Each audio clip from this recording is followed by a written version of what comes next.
Please, thank you for this unsolicited testimonial. And now, by special permission of the Commander-in-Chief, me, here is Mars' first space explorer, Colonel Cosmic.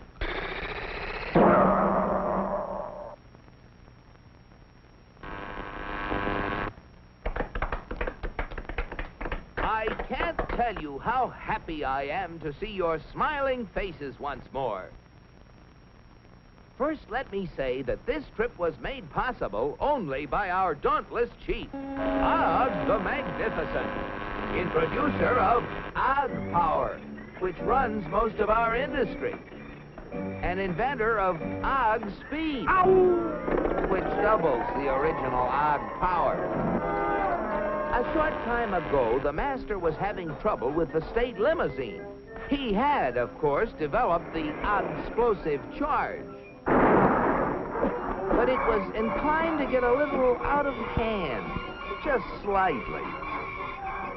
And, of course, there was always the problem of friction. Parts rubbing together, heating up, and causing all sorts of trouble.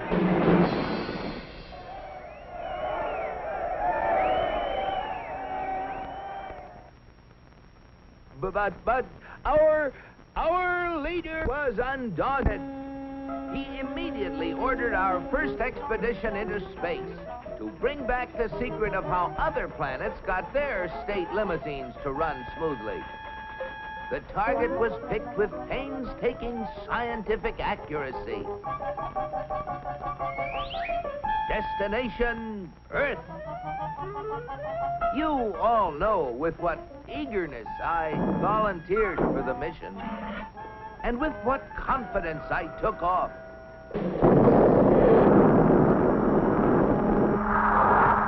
I took careful bearings and set out for my goal.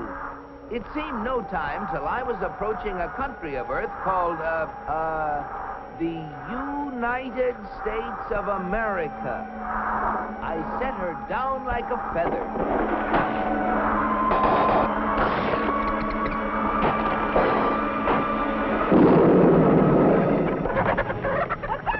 What's all the racket? Naturally, I protected government property by making the saucer invisible. They're after the chickens, Ma. And though the natives showed great interest in me, I decided to make myself invisible too. Seeing moving lights in the distance, I headed for them. What phenomenal luck! I had landed close to what seemed to be an endless procession of state limousines. They moved quickly, and yet with fantastic smoothness. I just had to get a closer look at one of those Earthmobiles.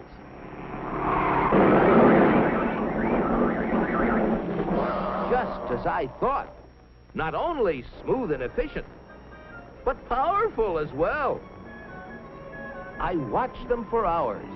Great Ganymede, they were superb. I just couldn't help comparing them with ours, if you call that a comparison. Surely these vehicles must be the property of the highest officials. I was wrong. It seems that almost everybody in this country has one of those, they call them automobiles. They use them for transportation, for business, for pleasure. They use them for all sorts of things. I found that these vehicles gather at places called service stations, where they are fed, lubricated, that's how they beat friction, and given the finest care. The source of their nourishment was something called petroleum. A power source like that must be a highly prized state secret. I had to find out about it. Perhaps the secret lay within this government archives building. It was heavily guarded, but casting discretion to the winds, I walked boldly inside. Their code was remarkably easy to break. They merely substituted the word oil for petroleum.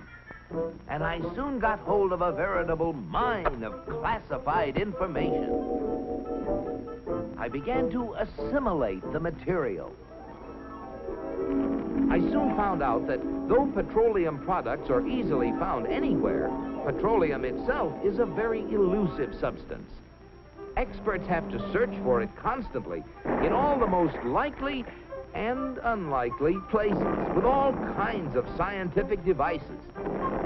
When they figure they found a good spot, they drill a hole in the ground called an oil well, for almost all oil lies far beneath the surface of the earth.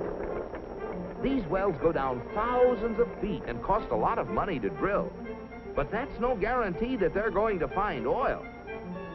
Matter of fact, in exploratory drilling, only 1 well in 9 finds any oil at all.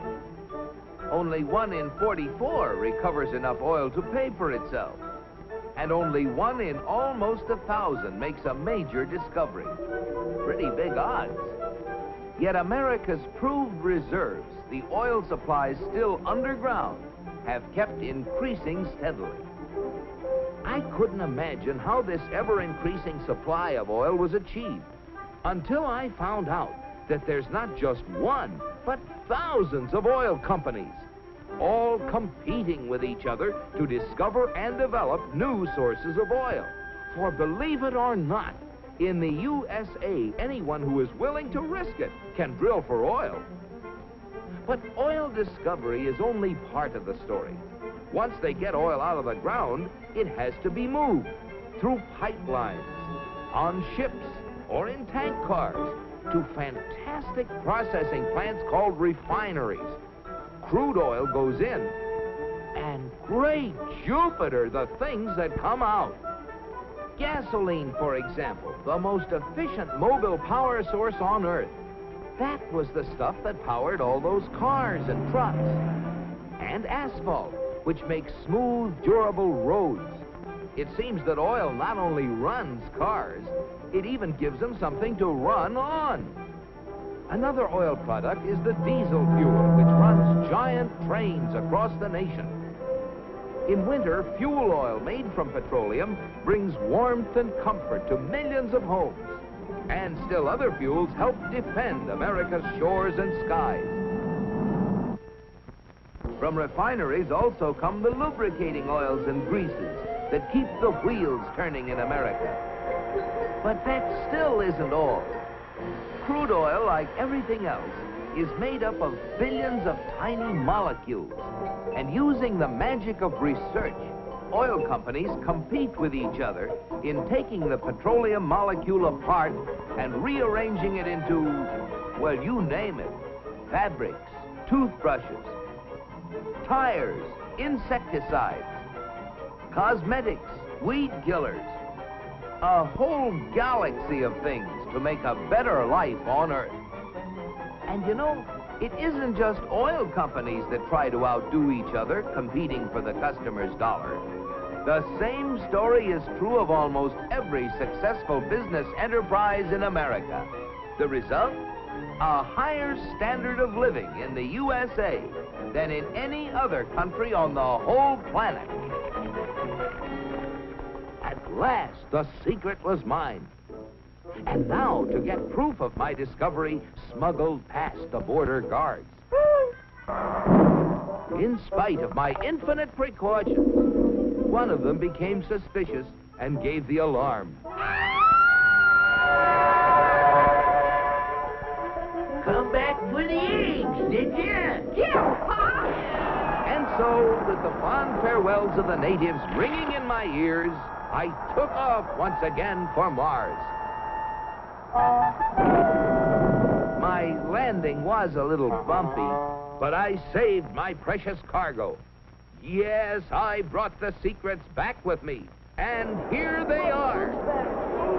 The big secret is, of course, oil, which has brought a better life to all the people in the USA.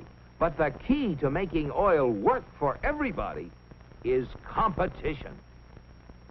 Fellow Martians, I thank you. Very interesting, Colonel.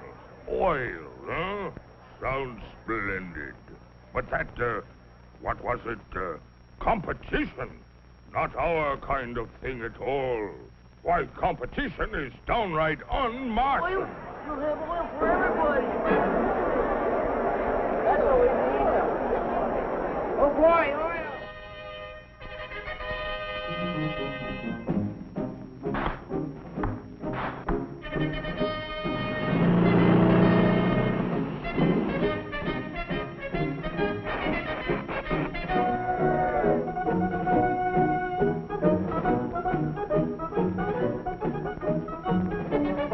Look at them.